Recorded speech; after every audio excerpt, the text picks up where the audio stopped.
X ഘാതം 0.7/48 സമം 36/x ഘാതം 2.3 ആയാൽ എക്സിൻ്റെ വില കാണുക. ഇതിൽ എക്സിൻ്റെ വില കാണണം. നോക്കുമ്പോൾ എക്സ് രണ്ട് ഭാഗത്തായിട്ട് കിടക്കുകയാണ്. നമുക്ക് എക്സ് ഒരു ഭാഗത്ത് കൊണ്ടുവരണം, സംഖ്യകൾ മറുഭാഗത്തും കൊണ്ടുപോകണം. അതിന് നമുക്ക് എന്താ ചെയ്യുക? ഇതിനെ ക്രോസ് മൾട്ടിപ്ലൈ ചെയ്താൽ മതി. എന്താണ് ക്രോസ് മൾട്ടിപ്ലിക്കേഷൻ? a/b സമം c/d ആയാൽ a ഇൻറ്റു ഡി സമം ബി ഇൻറ്റു സി. ഇതിനെയാണ് ക്രോസ് മൾട്ടിപ്ലിക്കേഷൻ പറയുക.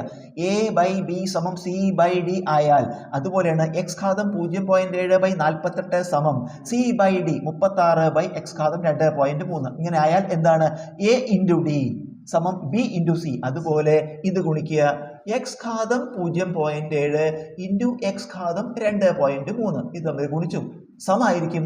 ഇത് തമ്മിൽ ഗുണിക്കുക 48 ഇൻറ്റു 36. ഇനി നോക്കൂ, എക്സ് ഘാതം 0.7 ഇൻറ്റു എക്സ് ഘാതം 2.3 ഇത് എ ഘാതം എം ഇൻറ്റു എ ഘാതം എൻ സമം എ ഘാതം എം പ്ലസ് എൻ എന്ന രൂപത്തിലാണ്. അതായത് പാദസംഖ്യകൾ തുല്യം ഗുണനചിഹ്നം, പാദസംഖ്യകൾ തുല്യം ഗുണനചിഹ്നം. അപ്പോൾ നമ്മൾ എന്ത് ചെയ്താൽ മതി? ഈ പാദസംഖ്യ എഴുതിയിട്ട് കൃതികൾ തമ്മിൽ കൂട്ടി. ഇവിടെ എന്താ പാദസംഖ്യ? എക്സ് ഘാതം. കൃതികൾ തമ്മിൽ കൂട്ടുക. 0.7ഉം 2.3ഉം കൂടി കൂട്ടണം.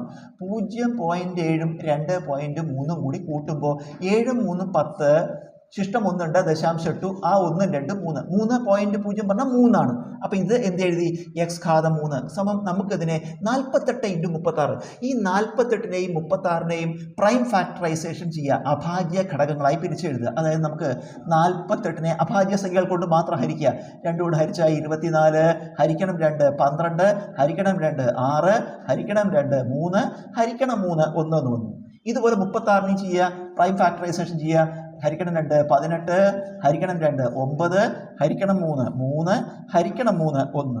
നമുക്കിതിനെ പിന്നെ 3 കൂട്ടങ്ങളായിട്ട്, കാരണം ക്യൂബ് അല്ലേ, 3 വീതമുള്ള കൂട്ടങ്ങളായിട്ട് എടുക്കുക. അപ്പോൾ ഈ 2 3 എടുക്കുക, 2 ക്യൂബ് ഇൻറ്റു, പിന്നെ ഇവിടെ ഒരു 2 ഉണ്ട്, ഇതിലത്തെ 2 കൂടി എടുക്കുക, 1 2 3, അപ്പോൾ വീണ്ടും 2 ക്യൂബായി ഇൻറ്റു. ഇനി ഇവിടെ ഒരു 3 ഉണ്ട്, ഇവിടെ 2 3 ഉണ്ട്, അപ്പോൾ 3 ക്യൂബായി, 3 ക്യൂബ്. അപ്പോൾ നമുക്ക് എക്സ് ക്യൂബ് സമം ഇതിനെ 2 cube into 2 cube into 3 cube. ഇവിടെ എന്താ? കൃതികളെല്ലാം തുല്യമാണ്. അപ്പോൾ നമുക്ക് ഇത് ഒന്നിച്ചിട്ട് ബ്രാക്കറ്റിലിട്ടിട്ട് പൊതുവായി കൃതി 3 എഴുതാം. എന്തെഴുതാം? 2 ഇൻറ്റു 2 ഇൻറ്റു 3 ഹോൾ ക്യൂബ് എന്നെഴുതാം. ഹോൾ ക്യൂബ് എന്നെഴുതാം. അപ്പോൾ എക്സ് ക്യൂബ് സമം ഈ 2 ഇൻറ്റു 2 4 ഇൻറ്റു 3 12 ഗുണിച്ച് കിട്ടി 12 ക്യൂബ് എന്ന് എഴുതാം. ഇപ്പോൾ നോക്കൂ, ഇതൊരു സമവാക്യം. എന്താ? എക്സ് ക്യൂബ് സമം 12 ക്യൂബ്. ഇവിടുത്തെ പ്രത്യേകത എന്താ? പാദസംഖ്യ എക്സ്, ഇവിടെ പാദസംഖ്യ 12. എന്നാൽ കൃതിയോ? ഇവിടെ കൃതി 3, ഇവിടെ കൃതി 3. അപ്പോൾ രണ്ടിടത്തും രണ്ടിൻ്റെ കൃതികൾ തുല്യമാണ്. അപ്പോൾ നമുക്ക് പാദസംഖ്യകൾ തുല്യമായിരിക്കും. അപ്പോൾ എന്താണ്? എക്സും 12 തുല്യം. അതായത് എക്സ് സമം 12.